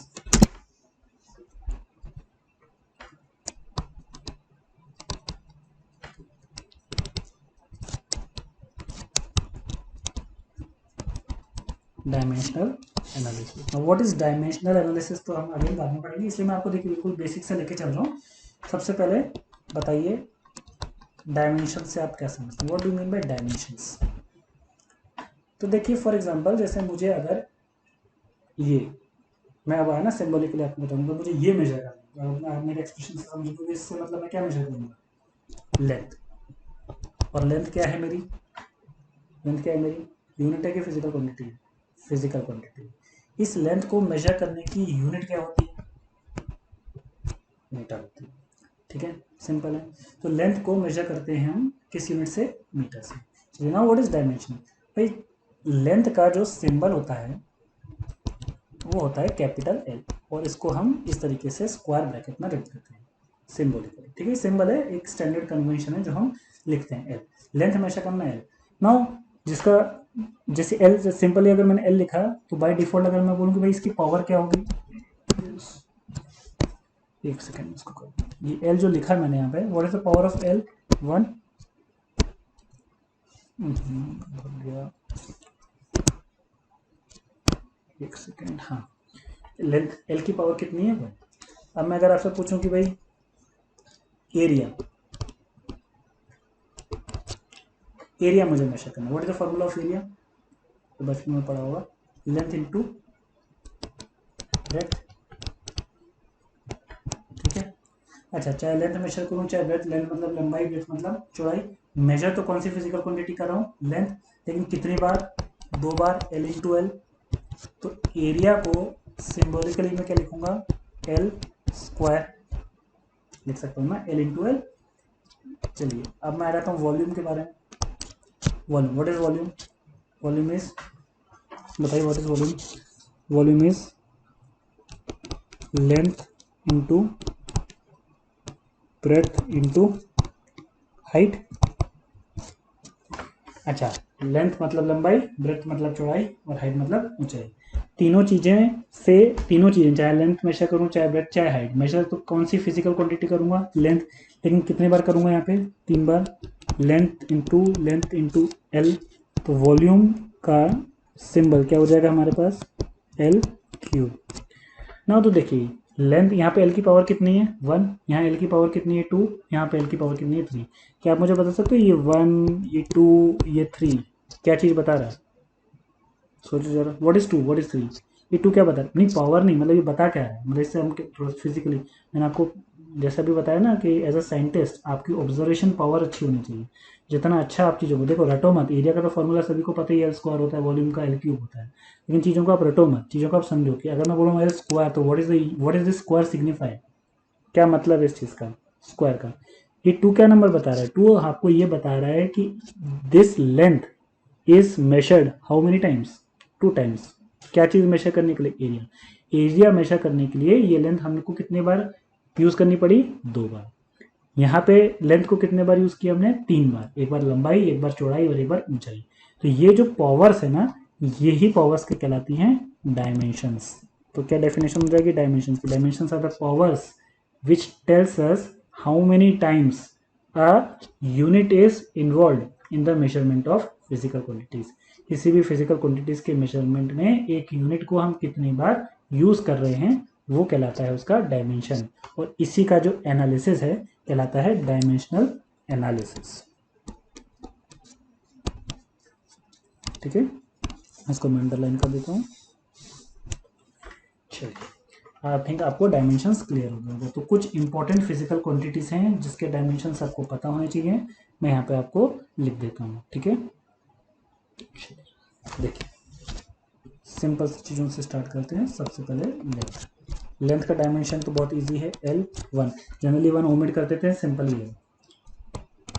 ये एरिया, अब मैं इसका डिराइव नहीं करूँगा, ये मैं आपको बता चुका हूँ। एरिया का डायमेंशन क्या होता है, एल स्क्वायर। साथ ही साथ आप भी लिखते जाइए मेरे। वॉल्यूम, देखो केमिस्ट्री एक ऐसी चीज़ है जो है ना, आप थ्योरेटिकली पढ़ के कभी समझ नहीं पाओगे। अगर आपको मास्टरी करनी है केमिस्ट्री में तो आपको लिख लिख के क्या करना पड़ेगा, प्रैक्टिस करना पड़ेगा। ये चीज़ें सब आपके पास अवेलेबल तो है, जितना ज़्यादा आप लिखोगे उतनी ज़्यादा आपको क्या होगी, इस चीज़ की प्रैक्टिस होगी। चाहूँ तो मैं भी बस इसके आपको डायरेक्ट PDF दे सकता हूँ सब चीज़ें, और PDF में आपको समझा दूँ कि भाई ये ऐसा ऐसा होता है, कर जाके पढ़ लेना। पर मैं आपके साथ यहाँ पर लिख इसलिए रहा हूँ ताकि आपको भी क्या हो, जितने बार आप लिखोगे आपकी प्रैक्टिस और अच्छे से हो सके, ठीक है। तो ये बहुत इंपॉर्टेंट है जिनका मैं डायमेंशनल एनालिसिस कर रहा हूँ, इनके डायमेंशंस आपको पता ही होने चाहिए। वैसे तो आप डिराइव कर लोगे, बट मेरा सजेशन है आप उसको याद कर लो, क्योंकि ये बार बार आपके काम आएंगे पूरी फिजिकल केमिस्ट्री में। लेंथ का डायमेंशन क्या है, एल, एरिया का कितना है, एल स्क्वायर, वॉल्यूम का कितना हो जाएगा, ये सब अभी मैं चीज़ें बता चुका हूँ, एल क्यू। अब जिसका मैं बोलता जाऊँ आप अपनी कॉपी में मेरे से पहले लिखिएगा, मैं आपको 10 सेकंड का टाइम दूंगा, आप लिखिएगा, ठीक है। ये हो गया वॉल्यूम। डायमेंशन लिखना है आपको, ठीक है। Now right the dimension of density. Formula आप सबको पता होगा, डेंसिटी होता है मास अपॉन वॉल्यूम। आपको सिंबल लिखना, लिखिए चलिए इसका, I am giving you 5 seconds. तो मास नहीं, केजी यूनिट नहीं लिखना, मैंने आपको डायमेंशनल फॉर्मूला लिखना सिखा रहा हूँ, तो डायमेंशनल एनालिसिस करना सिखा रहा हूँ। जैसे लेंथ का सिंबल एल है, मास का क्या होता है पहले, अच्छा मैं आपको फटाफट, आप प्रीवियस वाले स्लाइड्स में अगर आप देखिएगा, मैंने आपको सबके सिंबल्स लिख के बताए थे। मैं फिर से यहाँ पे है जब फटाफट रिवाइज करवा रहा हूँ, तो देखिए लेंथ का सिंबल होता है एल, मास का सिंबल एम, कैपिटल एम, ठीक है। टाइम का कैपिटल टी, चलिए मैं लिख ही देता हूँ यहाँ पे, मैं यहाँ पे लिख रहा हूँ मैं सिंबल लेंथ का एल, मास का कैपिटल एम, टाइम का कैपिटल टी, टेम्परेचर का केल्विन कैपिटल के, लुमिनस इंटेंसिटी छोड़ दीजिए, मैं कह रहा हूँ आपको कभी ज़रूरत ही नहीं पड़ेगी उस चीज़ की, करंट की एम्पियर, मोल का मोल ही रहता है, ठीक है। 1 2 3 4 5 6, ठीक है, ये हो गया। अब मुझे आप इसका फटाफट डायमेंशनल एनालिसिस लिखना चाहिए। डेंसिटी मास अपॉन, मास का सिंबल क्या है, capital M, upon volume, what is the dimensional formula of volume, अभी ऊपर लिखा मैंने L cube. What is the dimension formula of density, M upon L cube. अच्छा एक चीज़ और, हम ऐसे नहीं लिखते, जब भी हम डायमेंशन फार्मूला लिखते हैं हम एक लाइन में लिखते हैं, एम अपॉन एल क्यूब ऐसा नहीं लिखा जाएगा। अगर मैं इस एल क्यूब को ऊपर लेके जाऊँ, तो ये तो आपको पता होगा, अगर मैं एल को ऊपर लेके जाऊँ, एल क्यूब को ऊपर लेके जाऊँगा तो क्या हो जाएगा, ये एल की पावर -3, 1/x, ये 1/x क्या होता है, कैसे लिख सकता हूँ मैं, एक्स की पावर -1। अरे ठीक है ना, 1/x, एक्स की पावर -1। तो इस एल क्यूब को अगर मैं ऊपर लेके जाऊंगा तो क्या हो जाएगा, एल की पावर -3। तो मैं डेंसिटी का डायमेंशन क्या लिखूंगा, डेंसिटी का डायमेंशन क्या लिखूंगा मैं, बोलिए, एम एल की पावर -क्यू, ठीक है। दिस इज द ये this is what, this is called dimensional formula of density. चलिए अब आप मुझे वेलोसिटी का डायमेंशनल फॉर्मूला लिख के बताइए। वेलोसिटी का क्या होगा, वेलोसिटी क्या होता है, बोलो जल्दी, distance upon time. Distance, distance से क्या हमेशा करोगे, लेंथ, लेंथ का सिंबल एल, टाइम का सिंबल के नहीं टी, एल अपॉन टी, और टी को ऊपर लेके जाओगे तो क्या हो जाएगा, टी की पावर -1। तो क्या हो जाएगा, वेलोसिटी का फॉर्मूला एल टी की पावर -1, फिर से लिख देता हूँ मैं, एल टी की पावर -1, और इस पूरे को आप इसमें अंदर लिख दो स्क्वायर ब्रैकेट के, ठीक है। तो ये चीज़ें आपको बिल्कुल क्लियर होनी चाहिए, है ना, ये वेलोसिटी एल टी की पावर -1। देन आता है हमारा एक्सेलरेशन, ये बहुत फंडामेंटल चीज़ें हैं ना, मैं आपको बिल्कुल अभी लेके बता रहा हूँ। Acceleration, what is the formula of acceleration, velocity upon time. तो इसका क्या होगा, डायमेंशनल फॉर्मूला, वेलोसिटी का भी हम डिराइव कर चुके हैं, एल टी की पावर -1, टाइम का क्या होता है टी, अगेन टी को ऊपर लेके जाऊंगा, टी की क्या हो जाएगी -1, -2, तो क्या हो जाएगा एल टी की पावर -2। अब ये मत पूछना कि -1, -2 कैसे, मैंने कहा इतना बेसिक है ना, समझ में आ रहा है आपको, टी की पावर -1, -2, तो एल टी की पावर -2। वेलोसिटी का डायमेंशन फिर से बताइए, एल टी की पावर -1, एक्सेलरेशन का एल टी की पावर -2। now क्या आप मुझे फोर्स का डायमेंशन बता सकते हो, सब पढ़ा होगा, फोर्स क्या होता है, फोर्स होता है मास इंटू एक्सेलरेशन, है ना। मास का डायमेंशन m, एक्सेलरेशन का अभी आप निकाल चुके हो ऊपर, जस्ट एल टी की पावर -2, तो फोर्स हो जाएगा एम एल टी की पावर -2। ये ध्यान रखिएगा, सब याद रखिएगा कि डायमेंशन क्या काम आएंगे आगे जाते हैं। चाहो तो आप अपनी कॉपी में सिस्टमेटिक तरीके से लिख भी दीजिए। Pressure, what is pressure, pressure is force per unit area. एक पर्टिकुलर एरिया में लगाया गया फोर्स को क्या कहते हैं? Pressure. What is the dimension formula of force? ये है ना, सब आप ऊपर डिराइव कर चुके हैं। What is the dimension formula of force? ml T⁻⁻²। Area का डायमेंशन जो सभी आपने देखा, देखो सेकंड नंबर पे लिखा है आपका, दिस इज एरिया क्या है? L square. अब आप बताओ जरा इसका सिंपल मैथ से। अब आप में बोलोगे कि सर आपने मैथ्स तो अभी पढ़ा नहीं यार, इतना मैथ्स तो पता ही होगा ना यार। एल स्क्वायर को ऊपर लेके जाऊंगा तो क्या हो जाएगा? -2 एल की पावर -2। यहाँ पे एल की पावर कितनी है? 1, 1 और -2, 1 और -2 -1, तो कितना हो जाएगा ये? m एल की पावर -1 टी की power -2। This is the dimension formula of pressure. ठीक है, फिर से लिख देता हूँ मैं यहाँ पे कुछ, m एल की पावर -1 टी की पावर -2। ठीक है, ये प्रेशर का होगा। चलिए कुछ और चीज़ें देता हूँ, आप मुझे करके बताइए। काइनेटिक एनर्जी का पूरी डायमेंशन फॉर्मूला लिख के बता सकते हो? पहले आपको फॉर्मूला पता होना चाहिए। काइनेटिक एनर्जी क्या होती है? हाफ mv², सबको पता होगा। जूम आउट हो गया। Half mv²। क्या हो रहा है? Half mv²। ठीक है, चलिए लिख के बताइए इसका। हाफ, अब half, what is the dimension of half? समझ में आ रहा है चीजें? हाफ का कोई डायमेंशन नहीं होगा, क्योंकि because it is just a number. Mass का डायमेंशन बोलो, जल्दी जल्दी बोलो। मास का m, वेलोसिटी का अभी हमने निकाला था, वेलोसिटी का क्या होता है? एल टी की पावर -1। तो एल टी की पावर -1 ये तो वेलोसिटी का है, और इसका स्क्वायर। सिंपल है ना सर? खोलो जरा, एल का square L square, M L square, और टी की पावर -1 का स्क्वायर कितना हो जाएगा? टी की पावर -2। तो what is the formula, dimension formula of kinetic energy? ml² T की पावर -2। अच्छा, चलिए क्या आप मुझे पोटेंशियल एनर्जी का फॉर्मूला, डायमेंशन फॉर्मूला लिख के बता सकते हो? What is the formula of potential energy? mg बचपन में पढ़ा होगा, mass into, what is g? It is acceleration due to gravity. लिख के बताइए जल्दी। m फॉर मास का formula m, acceleration due to gravity. अब किसी की वजह से एक्सेलरेशन का डायमेंशन फॉर्मूला क्या था? ऊपर देखिए, अभी आपने नोट्स में लिखा होगा, एल टी की power -2। And what is height? Height किस में, कौन सी यूनिट में मेजर करोगे? Length, L, L square T की पावर -2। क्या हो गया? ml² टी की पावर -2। अरे कुछ चीज़ कॉमन निकले, कुछ चीज़ समझ में आया क्या हुआ? Very important. क्या देखा आपने? काइनेटिक एनर्जी और पोटेंशियल एनर्जी दोनों का डायमेंशनल फॉर्मूला क्या आ गया? सेम आ गया। वेरी इंपॉर्टेंट पॉइंट लिखिए इसमें। All form of energy will have same dimensional formula. दुनिया में जितनी भी प्रकार की एनर्जी होंगी, आगे चल के फिजिकल में पढ़ेंगे, बहुत टाइप की एनर्जी होंगी। Translational energy, kinetic energy, rotational energy, vibrational energy, electronic energy, potential energy, ठीक है, internal energy, energy of neutralisation, energy of solvation, जितनी भी प्रकार की एनर्जी, सबका डायमेंशनल फॉर्मूला सेम आएगा, और वो क्या आएगा? ml² की पावर ml² टी की पावर -2। तो ध्यान रखिएगा, all forms of energy they are having same dimension formula. What is work? Work is a form of energy.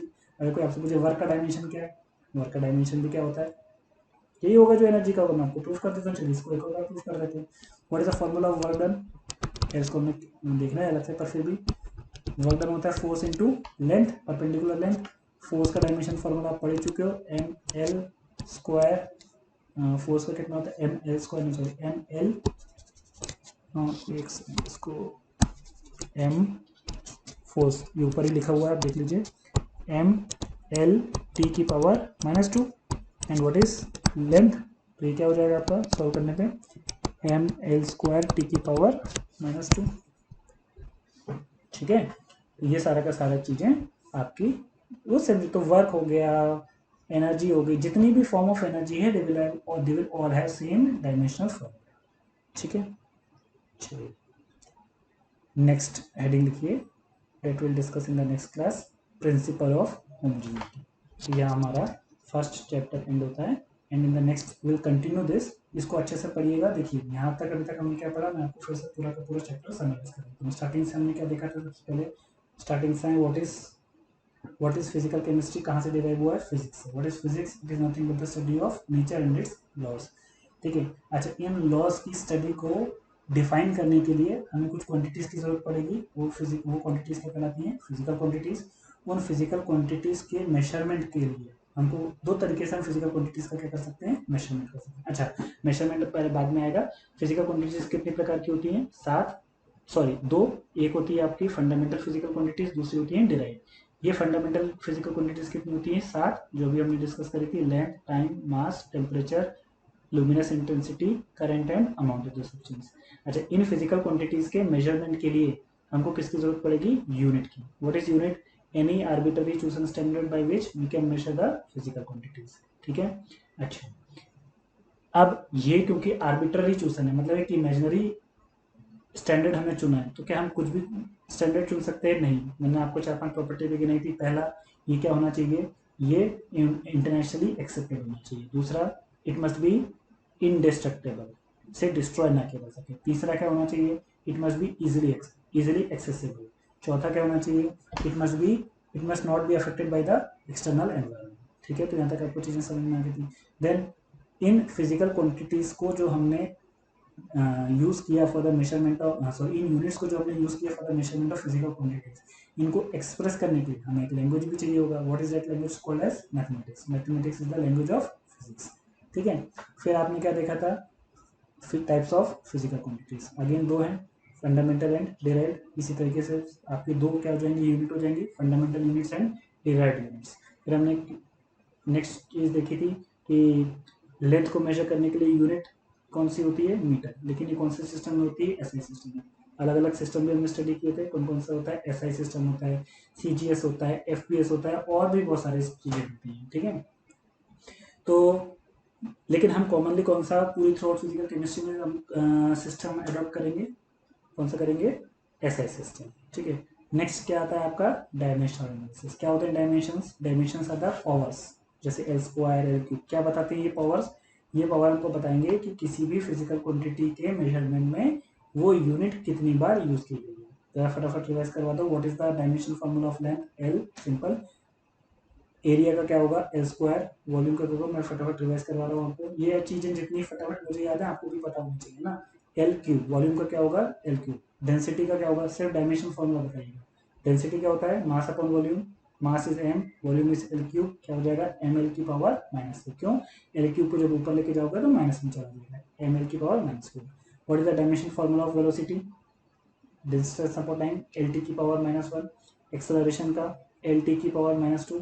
Force का मेजर करते जाइए, फोर्स का क्या होगा, एम मास इंटू एक्सेलरेशन ना, एम एल टी की power -2। Pressure, force, what is pressure, pressure is force upon area. Force का भी आपको मैंने बताया था, तो ये हो जाएगा एम एल की पावर -1 टी की power -2। What is the energy, M L square T की पावर -2। जितनी भी एनर्जीज होती है सबका डायमेंशन फॉर्मूला क्या होगा, सेम। और फिर मैंने आपको एक चीज बताई थी, same units can be added and subtracted together. यही तो था ना हमारा प्रिंसिपल ऑफ होमोजेनिटी। इसको भी हम डिटेल में भी हम आगे देखेंगे नेक्स्ट क्लास में। लेकिन क्या था कि सेम यूनिट को ही आप दूसरे यूनिट में जोड़ सकते हो। मीटर अगर है तो मीटर को किससे जोड़ोगे, मीटर से। लेंथ को किससे जोड़ोगे, लेंथ से।